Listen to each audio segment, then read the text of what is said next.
This is Revelation chapter 9, the sixth trumpet, part 2. Next we read in Revelation 9 verse 14, saying to the sixth angel which had the trumpet, Loose the 4 angels which are bound in the great river Euphrates. Now we have already shown that it was the Islamic Turks who were being bound by the great river Euphrates. It was these people who emerged from the very same location that the Saracen locusts retired to, and where the Saracen Empire had been paralyzed and then eventually declined, and had its temporal power of the sword taken from it. This was the very same area where Islam was revived again, but this time the woe that came forward would not be to torment only and to darken the sky of the Eastern Roman Empire, but it would be to slay and to turn the lights out altogether. Now, in relation to the mentioning of the 4 angels, different explanations for this have been proffered. But whatever the case is, it is indicative of a destructive power that has been restrained, that has been bound, and which was to be loosed in the region of the great river Euphrates. The effect of Revelation 9 verse 12 is the same as we find in Revelation chapter 7 verses 1 to 2, where we read previously of the 4 angels holding back the 4 winds of heaven. And in relation to that, we saw that these angels were holding back 4 waves of barbarian invasions which were going to fall upon the Western Roman Empire and which would bring it to an end, and this occurred in AD 476. The connection is this: Revelation 7 is referring to destructive forces about to be unleashed on the Western Roman Empire, whereas in Revelation 9 verse 12, this is referring to destructive forces about to be unleashed on the Eastern Roman Empire, and which were going to bring this part of the Roman Empire to an end altogether. In addition to this, there are some other interesting connections with the number 4 and these Turks.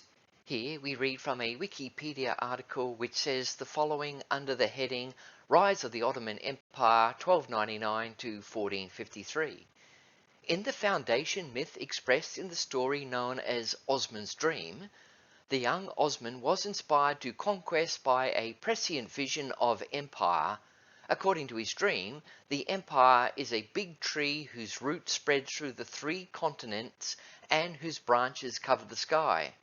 According to his dream, the tree, which was Osman's empire, issued 4 rivers from its roots: the Tigris, the Euphrates, the Nile, and the Danube. Additionally, the tree shaded 4 mountain ranges: the Caucasus, the Taurus, the Atlas, and the Balkan ranges. Robert Carangola says in his book The Present Reign of Jesus Christ, it is remarkable that history records these people being divided into 4 bodies, which formed 4 kingdoms under the 4 grandsons of the leader who established the empire of the Turks in Western Asia. This prince was named Togrul. However, it was his son Alp Arslan who led the Turks across the river. He died in battle and was succeeded by Malik Shah. History further records that the mighty empire under Shah was divided into 4 principalities under his 4 sons. Revelation 9 verse 15 tells us that the purpose of the loosening of these 4 angels, this great destructive force bound up in the river Euphrates, was not to torment and to darken, as it was under the 5th trumpet and the Saracen Empire, but rather it is to slay the 3rd part of men. That is to say, to kill altogether the Eastern Roman Empire. So let's now go on and look at a little bit more of the history to get the background to this slaying of the 3rd part of men. In the process of time came the Mongols under Genghis Khan and Tamerlane, and they came from the east and conquered much of the Seljuk Empire. So by 1300, the remainder of the Seljuk Empire in Asia Minor had come under Mongol domination, and the Eastern Roman Empire had also regained part of their former territory as shown in this slide. But as the last generation of the Seljuk Turks came under Mongol influence and Turkish dominance seemed to be coming to an end, another family of the Turks, by the name of Othman, who bordered on the Eastern Roman Empire, as shown in yellow in this slide, arose and grew into an even greater Turkish empire, the well-known and famous Ottoman Empire, and this empire continued until the end of World War I.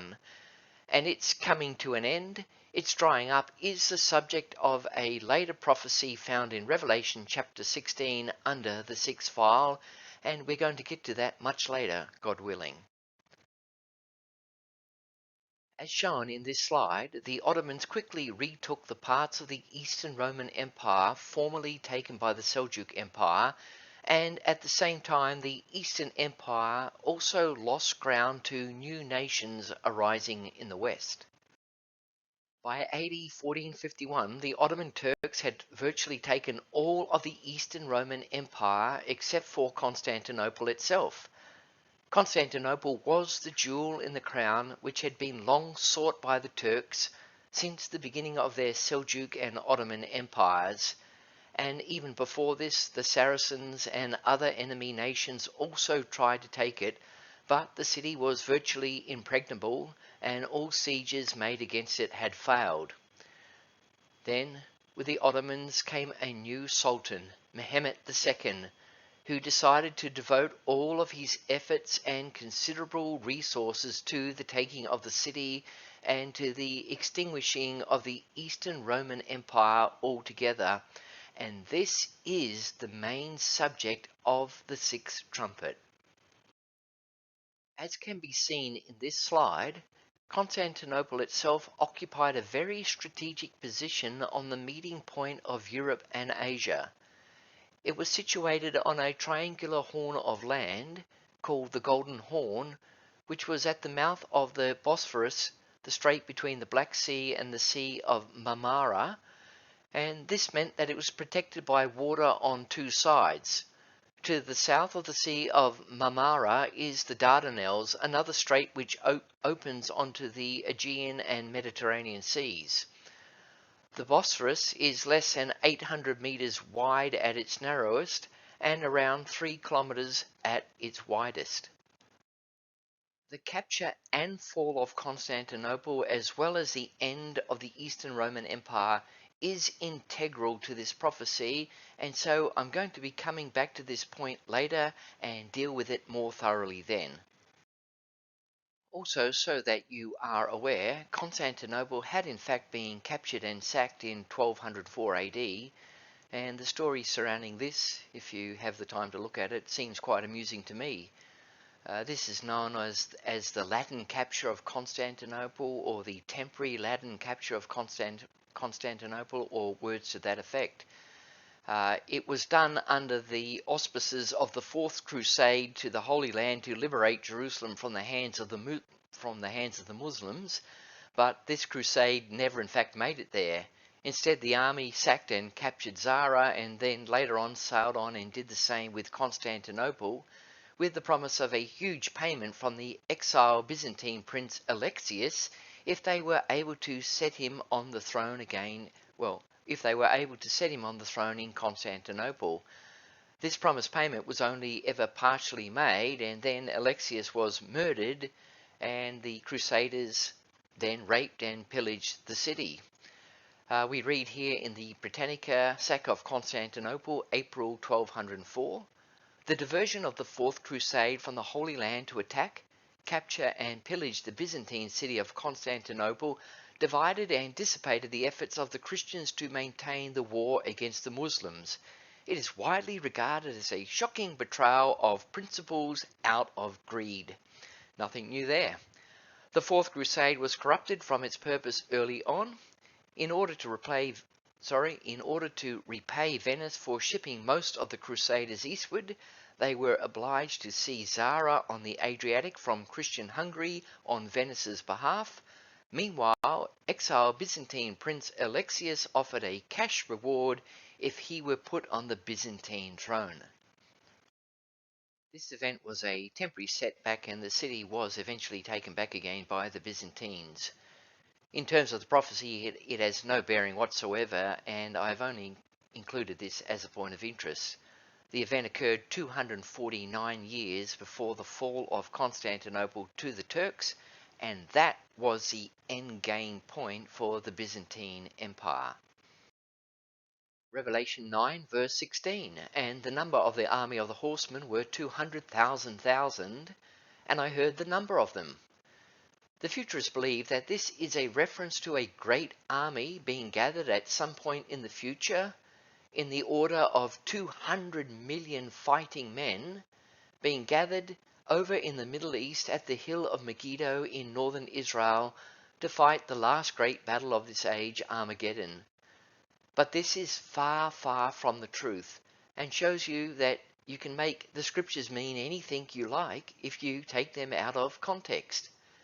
In the first instance, the prophecy says about this great army of horsemen, not that I see, but I heard the number of them. Even the language used here directly implies that the meaning is in connection with the fame, the renown, the reputation of a great army. This is not a literal army of 200 million horsemen, but it is the fame, it is the reputation, it is the renown of a fabulous army of horsemen coming forth. Understood in its proper context, the prophecy is directing our attention to that power that would arise from the river Euphrates after the Saracen locusts had passed from the scene. This power is represented by a great army of horsemen. Now, it's a matter of history that the Turks who succeeded the Saracen Empire as the force for Islam in the East were also famous horsemen. In the Greek, the word for 1,000 found here in Revelation chapter 9 is myriads, and it designates 10,000. And the Turks were in fact known for reckoning their cavalry in groups of 10,000, which they called tomans. In addition, this period in time also saw the ascendancy of cavalry into the theatre of war. The fact that the prophecy says that there were heard to be 200 myriads of these horsemen coming forth can be understood as either a non-specific indication of vast numbers, or may perhaps tell us of the twofold aspect of the coming forth of these Turks, first in the Seljuks and then later in the Ottomans. The fact that we are dealing with a vast number of Turkish horsemen is borne out in the records of the historians. Once again, the prophecy says, I heard the number of them. These Turks were famous. They were renowned. They had a reputation for their innumerable hordes of cavalry. And from Edward Gibbon we read, as the subject nations marched under the standard of the Turks, their cavalry, both men and horses, were proudly computed by millions. One of their effective armies consisted of 400,000 soldiers. When the Seljuk Turks began to render military service to the caliphs in the east, others became nervous at the increase of their numbers, and we read from Edward Gibbon, the Sultan had inquired what supply of men he could furnish for military service. If you send, replied Ishmael, one of these arrows into our camp, 50,000 of your servants will mount on horseback. And if that number, continued Mahmud, should not be sufficient, send this second arrow to the horde of your Beylik, and you will find 50,000 more. But, said the Ghaznevide, dissembling his anxiety, if I should stand in need of the whole force of your kindred tribes? Dispatch my bow, was the last reply of Ismail, and it is circulated around, the summons will be obeyed by 200,000 horse. Does this sound anything like about what we are reading in the prophecy? Yes, of course it does.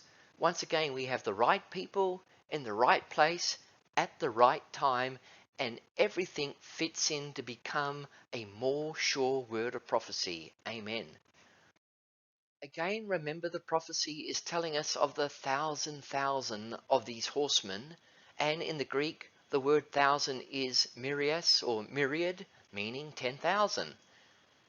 Now, in the early loosening of the Seljuk Turks from Baghdad as the protectors of Islam, Edward Gibbon uses this precise term myriads to describe this cavalry that is coming forth, and this is because the Turks numbered their cavalry by myriads, or tomans as they call them, meaning 10,000.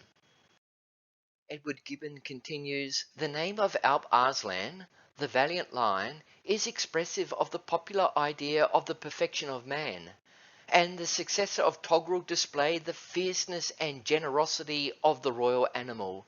He passed the Euphrates at the head of the Turkish cavalry and entered Caesarea, the metropolis of Cappadocia, to which he had been attracted by the fame and wealth of the temple of St. Basil.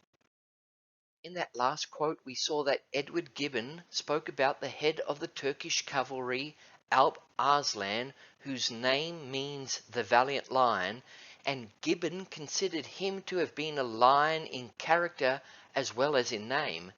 And this also fits in so well with the appropriateness of the symbol in the prophecy, where it says in Revelation 9 verse 17, and the heads of the horses were as the heads of lions. In this next quote from Edward Gibbon, he is speaking of the time AD 1097 and the First Crusade, and in his quote he refers to the Seljuk leader Solomon. And in fact, subsequent historians have corrected what Edward Gibbon said here, because he was actually referring to Kilij Arslan, who was the Seljuk Turkish leader at the time spoken of here, and Solomon was Kilij Arslan's father, who had in fact died earlier at around AD 1085. Now, the point of interest here in this quote is that Kilij Arslan means sword of the lion, and once again this relates to the prophecy where it states that the heads of the horses were as the heads of lions. Gibbon also mentions again the vast number of their cavalry, which once again ties into the prophecy. So we read, Solomon, meaning Kilij Arslan, was rather provoked than dismayed by the loss of his capital. He admonished his subjects and allies of this strange invasion of the Western barbarians. The Turkish emirs obeyed the call of loyalty or religion.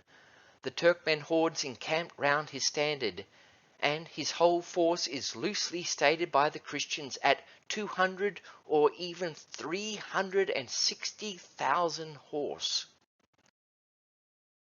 From the book A New Analysis of Chronology and Geography, Volume 4 by William Howes, we read about the Timeriots and the Azamoglans. Now, the Timeriots were a kind of a self-supporting cavalry in the Ottoman army who were on call to the Sultan at any time, required to go to any place, and in return for their support they were granted parcels of land. In this quote, we will also read about the Azamoglans, who were the children of Christians taken in and converted to the Turkish culture and religion.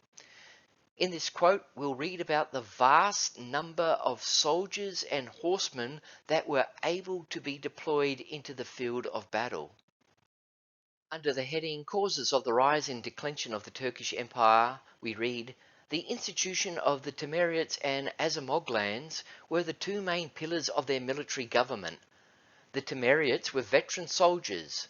The 12th Emperor, Amurath III, 1574 to 1595, created 40,000 new Timeriots in his Persian conquest alone, and they amounted in all to 719,000 fighting men, of which 257,000 resided in Europe and 462,000 in Asia and Africa. Besides the Timeriot horse, who served without pay and were called forth occasionally, they had a standing body of cavalry in pay, the Spahis, who were remarkable for their discipline and attachment. The sultans employed also great bodies of light horse called Akanzi, whom they hired from the Tartars in the east and the Wallachia and Moldavians in the west, until the latter revolted with the Transylvanians. From the Azamoglans, or children of Christians, who were collected every third year as tribute, About 9 years old and instructed in the Turkish language and religion, they culled out the most promising boys for strength, activity and courage to compose the Janissaries or Spahis or Emperor's Lifeguard. The Janissaries were usually selected from the European Christians and formed a body from 10 to 12,000 men of the best infantry in the world. So not so nice taking these European children and converting them to become Islamic soldiers, but this is a woe, this is a scourge upon the earth of prophecy. This is the end of Revelation chapter 9, the 6th trumpet, part 2.